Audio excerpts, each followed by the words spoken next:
18절 우리가 살아도 주를 위하여 살고 죽어도 주를 위하여 죽나니 그러므로 사나 죽으나 우리가 주의 것이로다. 17절 하나님의 나라는 먹는 것과 마시는 것이 아니요 오직 성령 안에 있는 의와 평강과 희락이라. 네, 계속해서 우리 로마서 14장의 말씀을 함께 살펴보겠습니다. 우리가 읽었던 앞선 본문 로마서 12장과 13장을 통해서 사도 바울은 로마 교회의 성도들이 이 사랑의 원리를 따라서 선을 도모하고 또 주님께서 기뻐하시는 뜻을 이루도록 권면하였습니다. 그러고 나서 이제 14장과 15장에 이르러서는 그 사랑의 원리 안에서 서로에게 어떻게 해야 하는지를 구체적으로 언급하고 있습니다.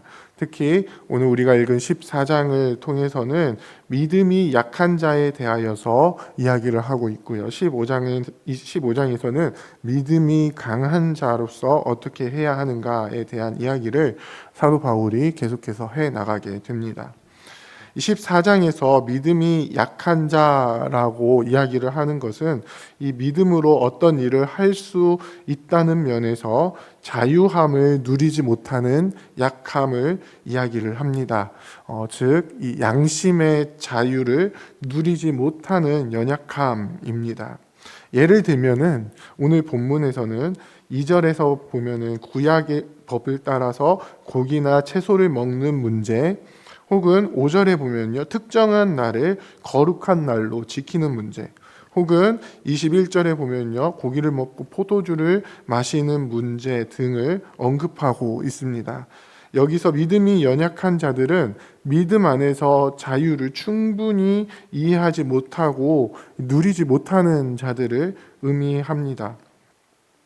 진리를 알면은 진리를 통해서 자유를 얻게 되는데 그것을 잘 이해하지 못하고 자유를 누리지 못하는 것입니다.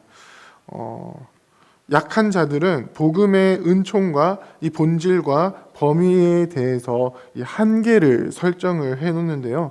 이러한 통제를 통해서 자신의 상태를 조금 더 안정된 상태로 만들기 위한 행동들을 하는 것입니다. 즉 앞서 말했던 고기나 채소를 먹는 문제, 여기에서 어떤 규정을 만들어 놓고 그것을 따르는 것을 통해서 나는 믿음 안에 잘 거하고 있어 라는 어떤 그 안정감을 가질 수 있는 행동들을 한다라는 것이죠.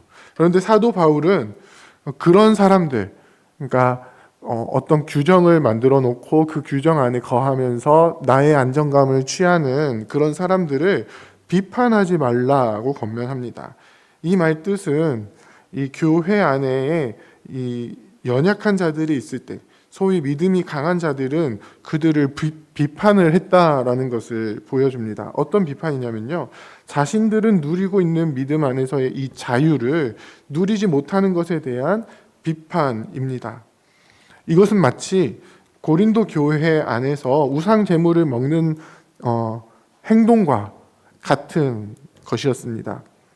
자기 자신들은 우상 제물을 자유롭게 먹으면서 그것을 먹지 않는 지체들을 주님께서 주신 것을 충분히 누리지 못한다라고 이야기를 하면서 아직 믿음이 온전치 못한 거야, 이렇게 이야기를 하는 것이다라는 것이죠. 사도 바울은 오늘 본문을 통해서 그 어떤 형제도 비판을 받지 않아야 한다라고 말씀합니다.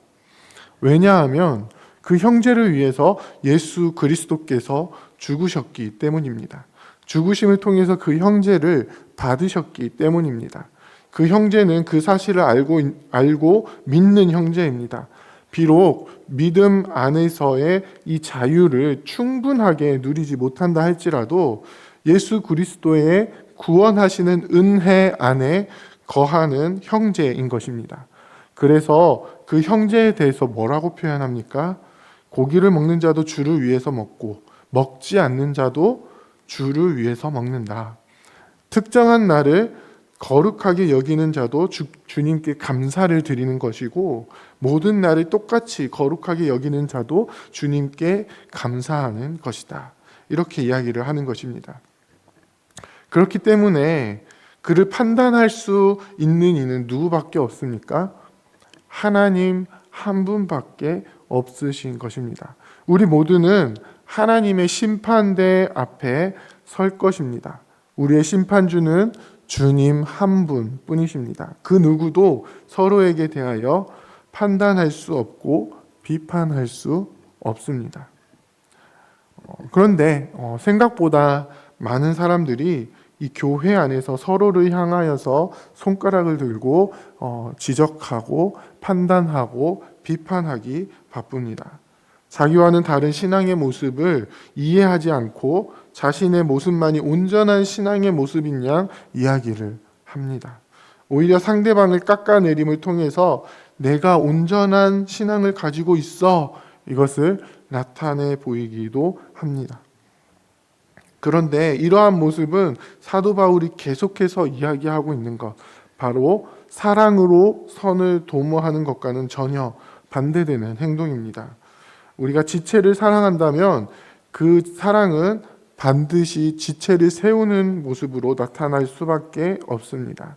지체를 향하여서 비판하고 판단하여 그를 넘어뜨리고 무너뜨리는 것은 악한 일입니다. 사랑은 이 악한 일을 행할 수 없습니다.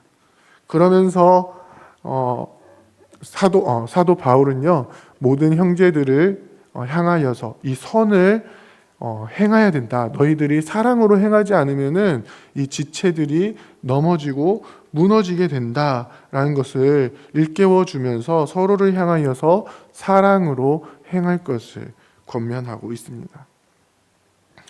이후에 사도 바울은요, 계속해서 성도들이 파악해야 하는, 성도들이 추구해야 하는 본질적인 부분을 짚어주고 있습니다.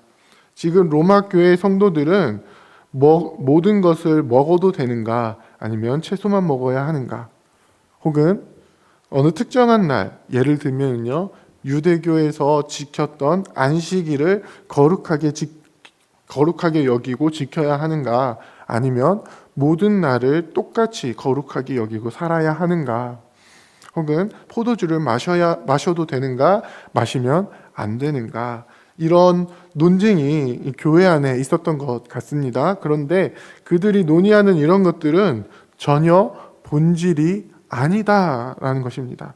그들이 추구해야 하는 하나님의 나라가 이것에 있지 않다라고 이야기를 하는 것입니다. 그렇다면 성도들이 추구해야 하는 하나님의 나라는 어디에 있습니까? 17절에 보면은 분명하게 말씀하고 있습니다. 하나님의 나라는 먹는 것과 마시는 것이 아니요 오직 성령 안에 있는 의와 평강과 희락이니라. 이 세상을 살아가는 모든 사람들은 이것을 추구합니다. 먹는 것과 마시는 것을 통해서 내 삶의 평안함을 누리고자 합니다. 먹고 마시는 것은 우리의 삶의 가장 중요한 부분입니다. 사람들이 이것을 위해서 삶의 거의 모든 것을 투자하고요, 이것을 확보하려고 합니다. 우리의 누리는 것의 대부분이 이 먹고 마시는 것과 연결이 되어 있습니다.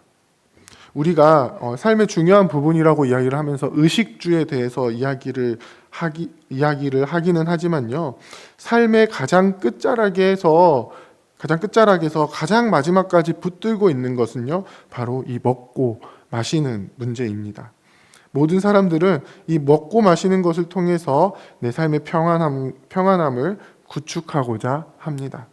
하지만 성도들은 어떻습니까? 더 이상 이 세상에 속한 자들이 아닙니다. 더 이상 죄와 사망의 법 아래에 있는 자들이 아닙니다. 더 이상 하나님의 영광에 이르지 못하는 자들이 아닙니다. 예수 그리스도의 놀라운 은혜로 말미암아서 이제는 생명의 성령의 법 아래에 거하는 자들이 되었습니다. 이전에는 이룰 수 없었던 하나님의 영광에 함께 참여하는 자들이 되었습니다. 성령의 역사하심을 통해서 하나님을 아버지라고 부를 수 있게 되었습니다. 이것이 로마서를 통해서 계속해서 사도 바울이 이야기하고 있는 것 아닙니까? 그런 성도들의 삶을 구축해 나가는 것은 무엇이 되어야 합니까? 바로 성령 안에서 의와 평강과 희락을 이루며 살아가는 것이 되어야 한다는 것입니다. 세상 사람들이 추구하는 것과는 차원이 다른 것을 바라보는 자들이 바로 우리 그리스도인들입니다. 세상 사람들은 단지 육신의 필요를 채우는데, 이 육신의 감각을 만족시키는데 그 삶의 모든 가치를 부여하고 추구하며 살아가지만, 우리 그리스도인들은 성령 안에서 하나님의 의와 주께서 주시는 참된 평강과 그 속에 넘쳐나는 기쁨을 이루며 살아가는 것입니다. 그것이 바로 우리의 삶에 이루어지는 하나님의 나라다라고 사도 바울은 분명하게 선언하고 있습니다.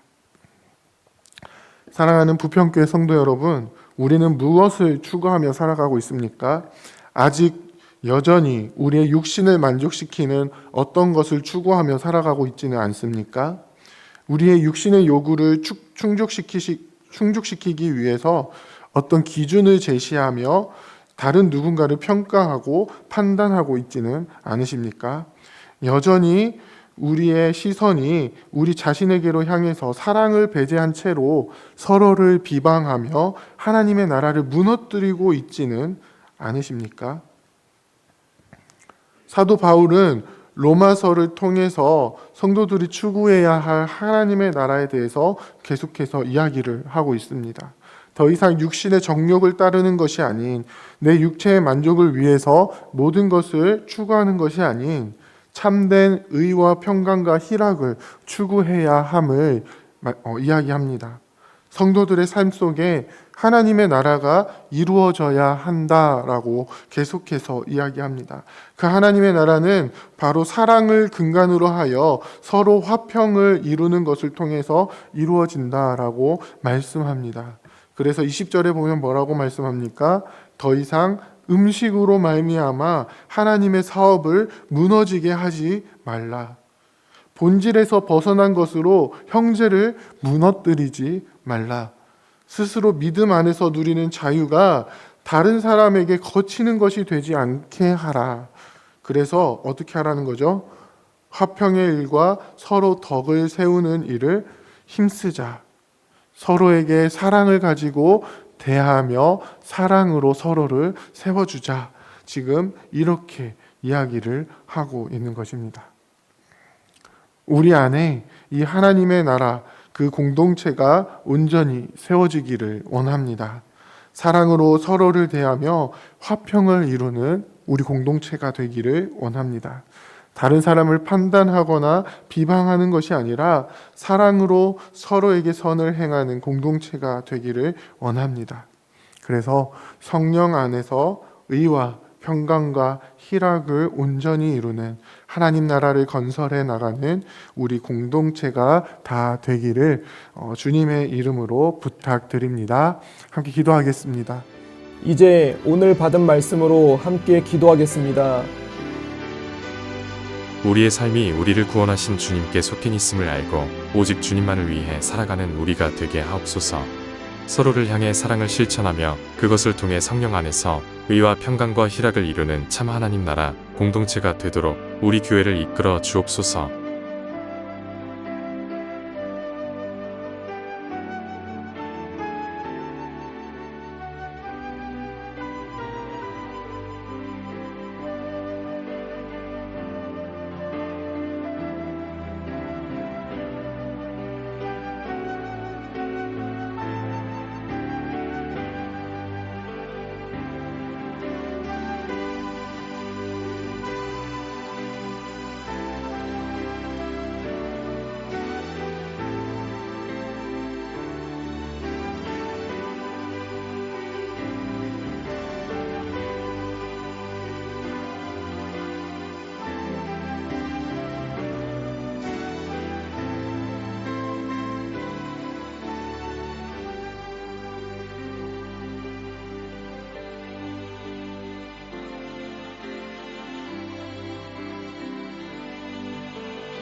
이제 개인의 기도 제목을 가지고 하나님 앞에 기도하시기 바랍니다.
수고하셨습니다. 오늘도 하나님의 인도하심 가운데 승리의 하루를 보내시는 우리 재건부평교회 모든 성도님들이 되시기를 주님의 이름으로 축복합니다.